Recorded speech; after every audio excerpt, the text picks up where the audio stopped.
मैं विकास विश्वकर्मा आप सबका वेलकम करता हूं हमारे इस यूट्यूब चैनल में जिसका नाम है Vikas study point VSP. So friend, इस वीडियो में हम बात करने वाले हैं क्लास 10 का जियोग्राफी जो चैप्टर चल रहा था हमारा चैप्टर नंबर 4 कृषि यानी कि एग्रीकल्चर। इसका सेकेंड पार्ट हम देखेंगे। फर्स्ट पार्ट मैं ऑलरेडी अपलोड कर चुका हूं। जिन बच्चों ने नहीं देखा है जाके देख लें, डिस्क्रिप्शन में उसका लिंक दे दिया जाएगा या आइकन बटन में लिंक दे दिया जाएगा। आप जाके वहाँ पे चेकआउट कर सकते हैं।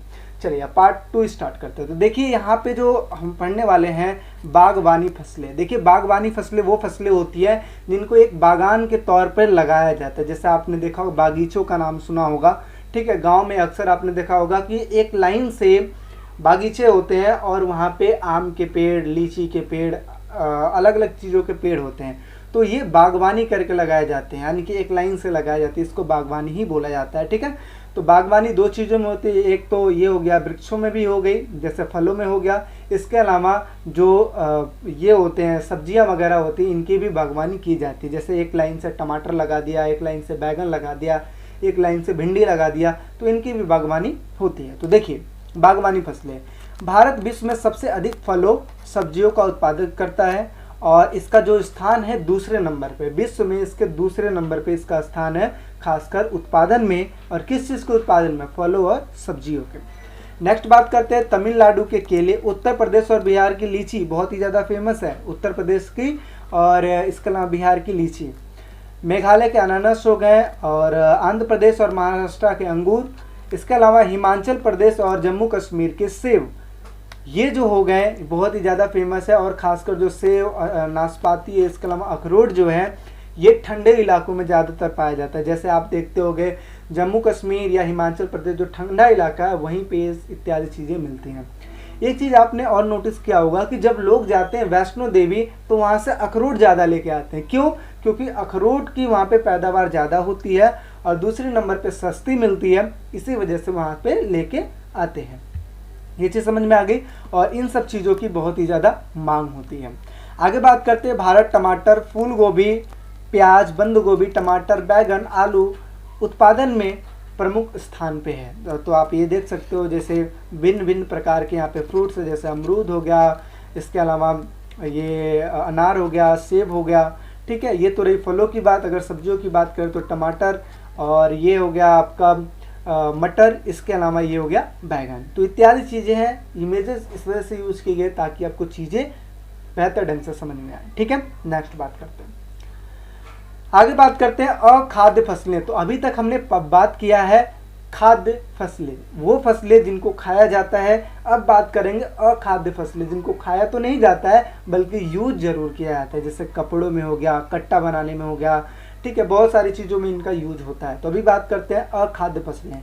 तो सबसे नंबर 1 पे आता है जो है रबड़।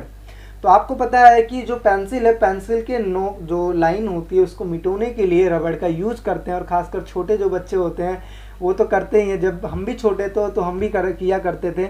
अब जब बड़े हो गए तो उस टाइम पे पेन का यूज करते हैं, ठीक है।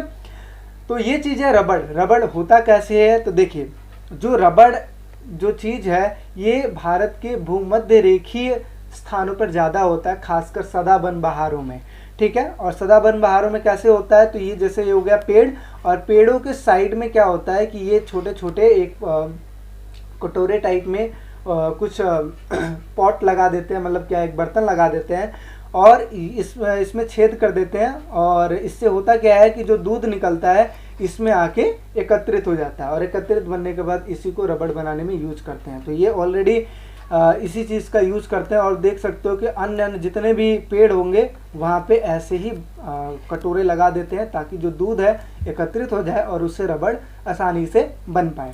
तो देखिए रबड़ एक प्राकृतिक कच्चा माल है जो उद्योगों में प्रयुक्त होता है। रबड़ भूमध्य रेखीय क्षेत्र की फसलें हैं, परंतु इसको अन्य राज्यों में भी उगाया जाता है। और जैसे कौन कौन से राज्यों में? जैसे केरल हो गया, तमिलनाडु, कर्नाटक, अंडमान निकोबार महाद्वीप में इसको उगाया जाता है। इसके अलावा अगर बात करें समूह में इसको उगाया जाता है। नेक्स्ट बात करते हैं प्राकृतिक रबड़ के उत्पादन में भारत विश्व में 5वें स्थान पे है। कितने स्थान पे? 5वें स्थान पे है रबड़।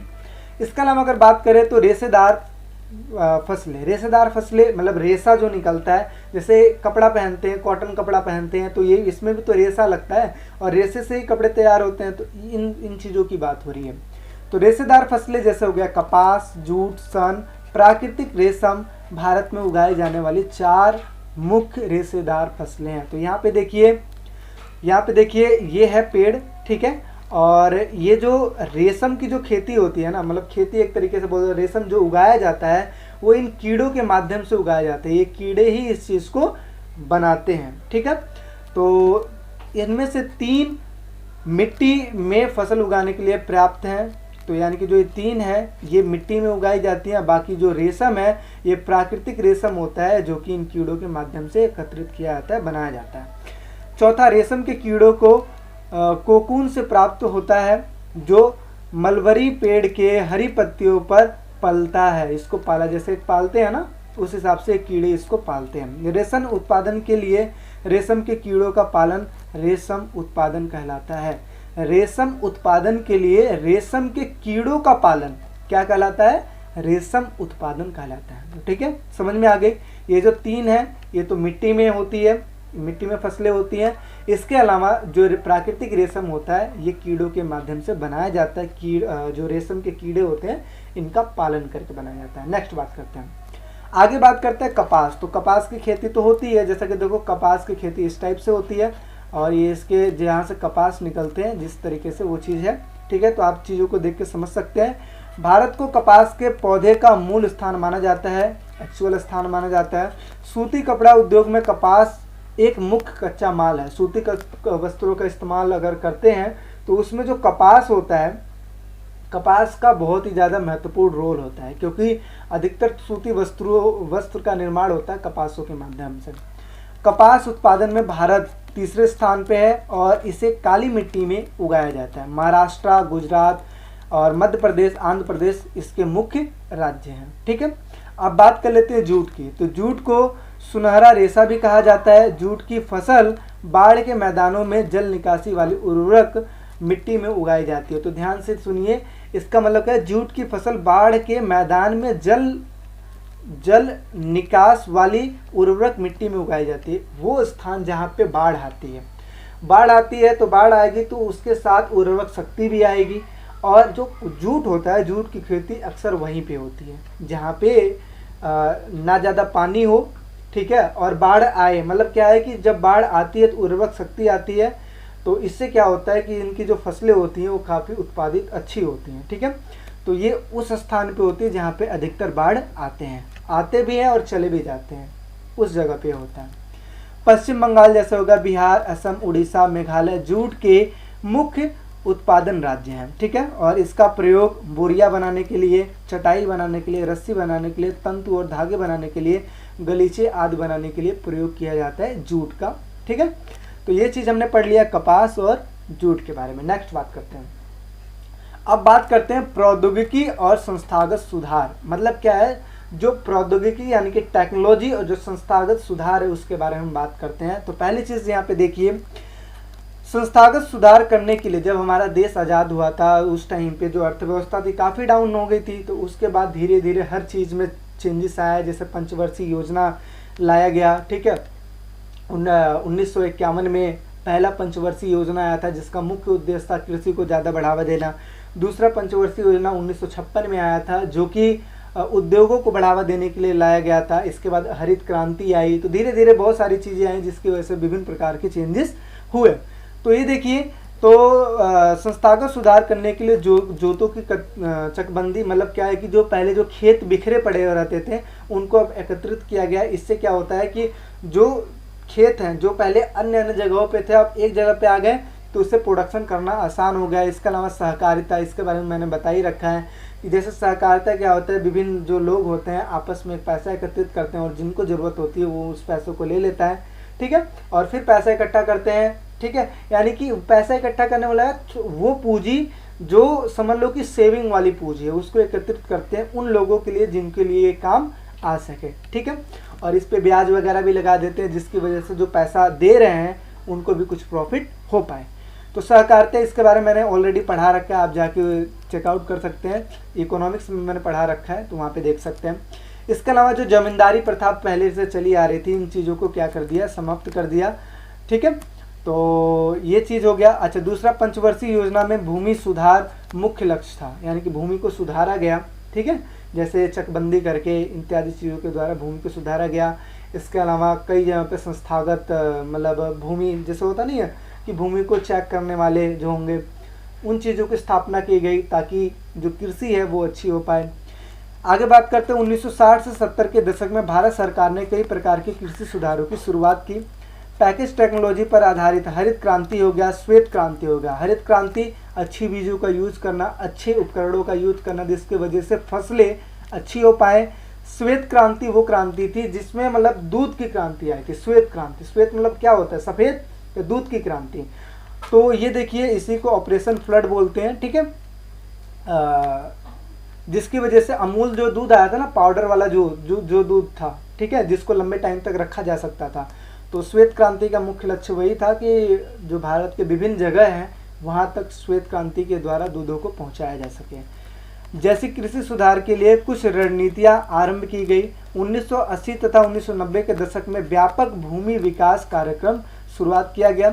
किसानों पर कम से कम ऋण सुविधाएं प्राप्त करने के लिए ग्रामीण बैंकों के लिए, मतलब क्या है कि किसान जो लोन वगैरह लेंगे उनके लिए एक न्यूनतम और कम से कम ब्याज लगाया जाए। आगे सहकारी समितियों और बैंकों की स्थापना शामिल करना, यानी कि इन चीज़ों की स्थापना करना जिसकी वजह से जो लोन है या जो पैसा है वो ईजिली मिल पाए और जो व्यक्ति है वो अपना कृषि का विकास अच्छे से कर पाए। किसानों के लाभ के लिए भारत सरकार ने किसान क्रेडिट कार्ड, जैसे क्रेडिट कार्ड यूज करते हैं ना, तो किसान क्रेडिट कार्ड लाया गया जिसकी वजह से जो किसान है वहाँ से भी पैसा निकाल सकते हैं। ठीक है, ताकि फसल उत्पादित करने के बाद क्या होगा कि पैसा रिटर्न कर दो, तो ये चीज़ है। इसके अलावा व्यक्तिगत दुर्घटना बीमा योजना भी शुरू किया है, जैसे इंश्योरेंस होता है ना, तो उन सब चीज़ों को करना स्टार्ट किया जिसकी वजह से सुधार हो पाए। ठीक है, तो ये हो गया प्रौद्योगिकी और संस्थागत सुधार। अब नेक्स्ट बात करते हैं। आगे अगर बात करें तो कृषि की राष्ट्रीय अर्थव्यवस्था, रोजगार और उत्पादन में योगदान, यानी कि कृषि का क्या योगदान है राष्ट्रीय अर्थव्यवस्था में, रोजगार में और उत्पादन में क्या योगदान है। तो पहली बात यह है कि लमसम 60% जो व्यक्ति है कृषि पर भी निर्भर है, कृषि पर ही निर्भर है। इसकी वजह से राष्ट्रीय जो अर्थव्यवस्था है इनमें भी कृषि का बहुत ही ज़्यादा योगदान है।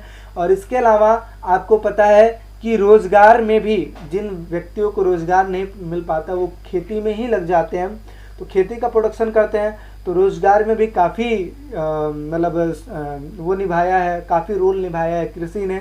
और इसके अलावा उत्पादन में तो निभाता ही है, क्योंकि प्राथमिक क्षेत्र के यहीं से सारे कच्चे माल उत्पादित होते हैं। नेक्स्ट बात करें तो कृषि भारतीय अर्थव्यवस्था की रीढ़ की हड्डी है, यानी कि जो मेन हड्डी होती है ना, जैसे हमारे बॉडी के लिए रीढ़ की हड्डी होती है, ऐसे ही भारतीय अर्थव्यवस्था के लिए रीढ़ की हड्डी का काम कौन करता है, कृषि करता है। 2001 में देश का लमसम 63% जनसंख्या के लिए रोजगार और आजीविका का साधन था कृषि।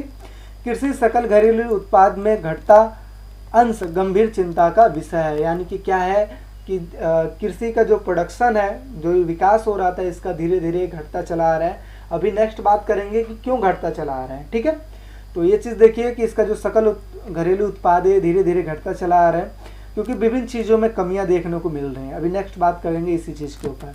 देखिए, भारतीय कृषि में सुधार के लिए भारतीय कृषि अनुसंधान परिषद और इसके अलावा कृषि विश्वविद्यालय खोले गए हैं, जिसकी वजह से क्या होगा, कृषि के बारे में पढ़ाई करवाई जाती है। और इससे क्या होगा कि जो उत्पादन होगा इसकी वजह से जो किसान होंगे, किसानों के लिए काफ़ी हेल्पफुल रहेगा, क्योंकि यही लोग बताएंगे कि कैसे किस हिसाब से खेती करेंगे, जिसकी वजह से जो प्रोडक्शन है वो ज़्यादा हो पाए।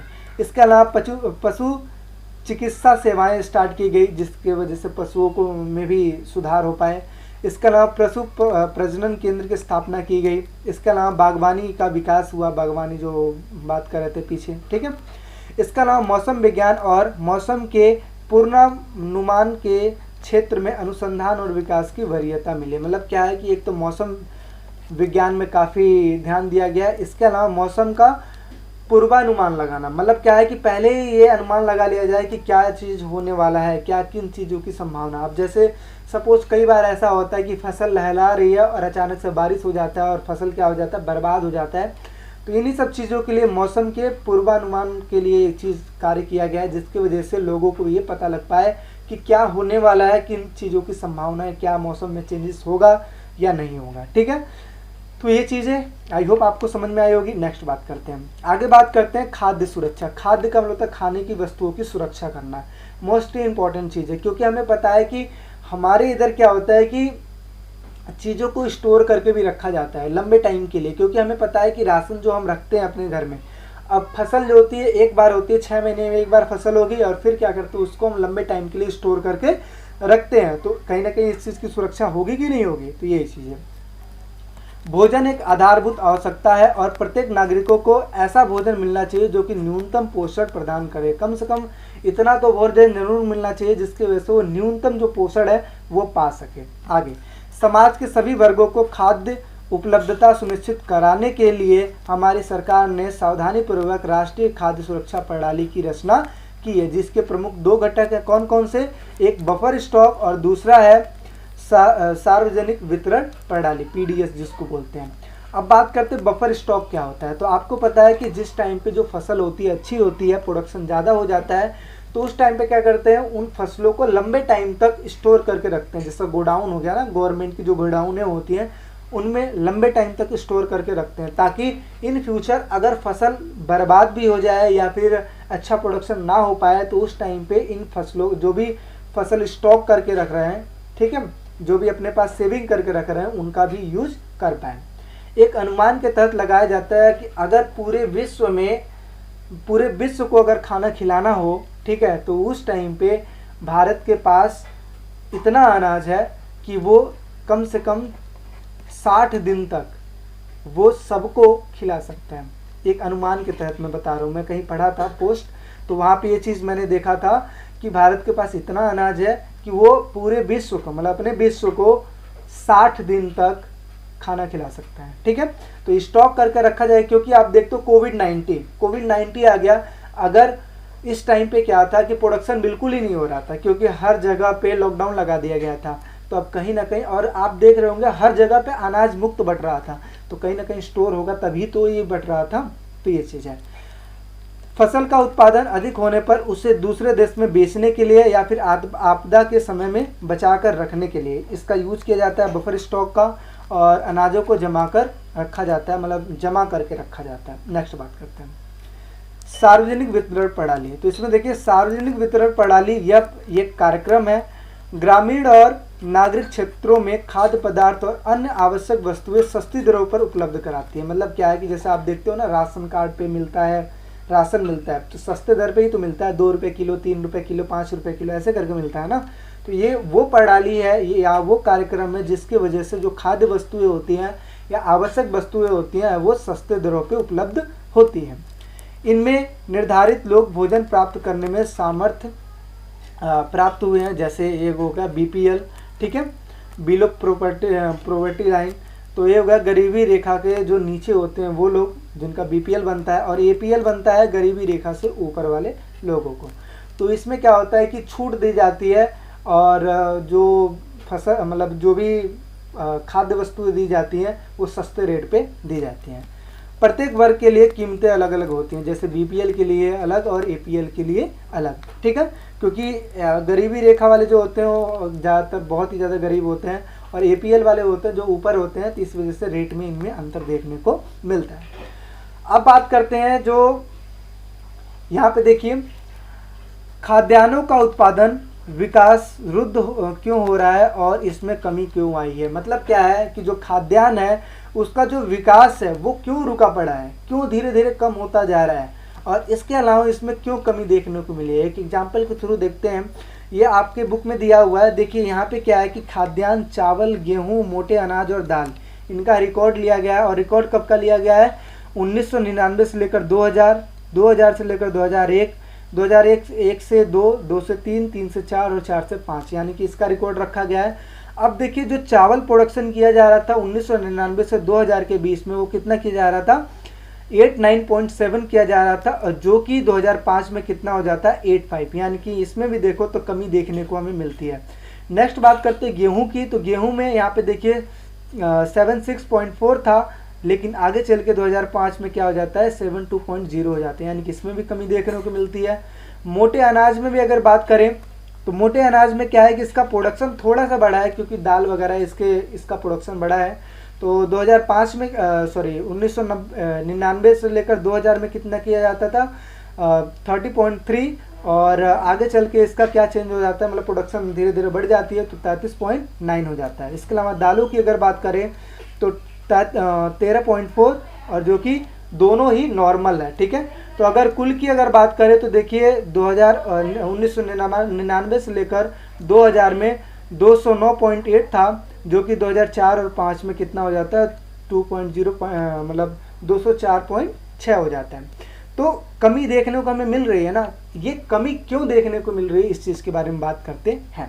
तो देखिए यहाँ पे क्या है कि कम वर्षा वाले क्षेत्रों में ऐसे फसल उगाए जा रहे हैं जिसकी वजह से पानियों की आवश्यकता मतलब ज़्यादा होती है। ध्यान से देखिए, इसका मतलब क्या है कि कम वर्षा वाले क्षेत्रों में ऐसे फसल उगाना जिससे ज़्यादा पानी की आवश्यकता हो। मतलब कई सारे ऐसे राज्यों में ऐसा हो रहा है कि ऐसे फसलें उगाई जा रही हैं जिनमें पानी का जो लेवल है, मतलब पानी जो है वो ज़्यादा लगता है, लेकिन वहाँ पे वर्षा कम होती है। जैसे एग्जाम्पल के तौर पे अगर बात करें तो जैसे पंजाब हो गया, ठीक है, इसके अलावा मुंबई हो गया। पंजाब में चावल की खेती की जा रही थी, ठीक है, और इसकी वर्षा तो जल्दी नहीं हो पाता है, तो इसकी वजह से क्या करते हैं पंप सेट का यूज़ करते हैं। तो पंप सेट के थ्रू क्या करते हैं पानियों को खेतों में वो करते हैं। अब पंप सेटों का यूज कर लिए तो जो नीचे का जो वाटर लेवल है वो तो कम होता जाएगा ना। चावल यानी कि कहने का मतलब है कि फसल अकॉर्डिंग टू जो मौसम है उसी के अनुसार उगाया जाए। तो इसके अलावा अगर बात करें महाराष्ट्र की, तो महाराष्ट्र में गन्ने की खेती की जाती है। तो आपको पता है गन्ने में भी जो पानी की आर्द्रता होती है, पानी की जो लेवल होता है वो भी ज़्यादा चाहिए होता है, यानी कि पानी ज़्यादा चाहिए होता है। अब वो क्या करते हैं सिंचाई के थ्रू करना स्टार्ट कर देते हैं, और सिंचाई करते कहाँ से, नीचे से तो पानी आएगा। तो इसकी वजह से क्या होगा जो वाटर लेवल होगा वो कम हो जाएगा, और जिसके तहत क्या होगा कि जो भूमिगत जो जल है ना वो क्या हो जाएगा कम होता चला जाएगा। इसके अलावा जो कुएं और जो नलकूप है वो सूख जाएंगे। चीज़ें समझ में आ रही है? एक बार और मैं समझाता हूँ। मतलब क्या है कि भारत के कुछ ऐसे राज्य हैं जो बेमौसमी फसलें उगा रहे हैं। अब जब बेमौसमी फसलें आप उगाओगे तो जाहिर सी बात है कि अगर पानी की आवश्यकता है तो पानी तो आपको देना ही पड़ेगा। अब चावल में तो ज़्यादा पानी लगता ही लगता है, तो आप क्या करोगे मशीनों के द्वारा पानी चलाओगे। अब पानी आएगा कहाँ से, ज़मीन से आएगा। तो ज़मीन से आप उन पानियों का यूज करेंगे तो जो नीचे का वाटर लेवल है वो तो कम होते चला जाएगा ना। अब जब वाटर लेवल कम जाएगा तो धीरे धीरे क्या होगा कि जो कुएं होंगे वो सूख जाएंगे, जो नलके होंगे वो सूख जाएंगे। आपको पता होगा कि जो पहले जो पानी निकल जाता था 30 फीट 40 फीट पे निकल जाता है, लेकिन अगर आप शहरों में देखो तो जो पानी का लेवल है वो 100 फीट पे निकलता है, या फिर 110 पे निकलता है, 120 पे निकलता है। वाटर लेवल धीरे धीरे कम होता जा रहा है। ऐसा देखने को गाँव में भी मिल रहा है, ऐसी बात नहीं सिर्फ शहरों में, गाँव में भी देखने को मिल रहा है, और ये इन्हीं सब चीज़ों की वजह से हो रहा है। तो फसलों का अच्छा कीमत ना मिल पाना। अब देखो जो खाद्यान्नों का उत्पादन ना होने का एक ये भी कारण है कि फसलों का अच्छा कीमत नहीं मिल पाया। अब किसान क्या है कि प्रोडक्शन किया, प्रोडक्शन में वो पूरा जी जान लगा दिया, पैसे भी लगा दिए। अब प्रोडक्शन में पैसा लग तो गया, लेकिन प्रोडक्शन का जो पैसा है वो भी तो निकलना चाहिए। लेकिन अगर वो नहीं निकलेगा तो किसान क्या करेगा, खेती बाड़ी करना ही छोड़ देगा। तो इसकी वजह से जो रेट मतलब जो उत्पादन है वो भी तो कम होगा ही ना। तो ये भी कारण है। इसके अलावा मौसम का खराब हो जाना। अब देखो कई बार ऐसा होता है कि फसल लहला रही है, अब अचानक से बारिश हो जाता है, बेमौसम बारिश हो गया। अब इससे क्या होगा कि जो फसलें लगी होती हैं वो भी खराब हो जाती हैं। तो ये लिखा है जिससे फसल तैयार होने के बाद भी खराब हो जाती है, और कहीं ना कहीं यही कारण है जिसकी वजह से जो उत्पादन है धीरे धीरे कम होता जा रहा है। आगे अगर बात करें तो वैश्वीकरण का कृषि पर प्रभाव, तो ये आपका लास्ट टॉपिक है, तो ध्यान से देखिएगा। वैश्वीकरण से कृषि पर प्रभाव। वैश्वीकरण है क्या? एक देश की अर्थव्यवस्था को विश्व के अन्य देशों की अर्थव्यवस्था के साथ जोड़ना ही वैश्वीकरण कहलाती है। मतलब क्या है हमारे देश में जो भी चीज़ बहुत ज़्यादा फेमस है उसको उठा के हम दूसरे देश में सेल आउट कर देंगे। इससे क्या होगा, हमारे देश को प्रॉफिट भी होगा और उन देशों को उन चीज़ों का यूज़ करना भी हो जाएगा। यही चीज़ है ना। जैसे हम देखते हैं नीली जींस का यूज़ करते हैं, कोका कोला का यूज़ करते हैं, मैकडोनाल्ड में जो बर्गर होता है वो चीज़ खाते हैं। तो ये कहीं ना कहीं वैश्वीकरण का ही तो प्रभाव है।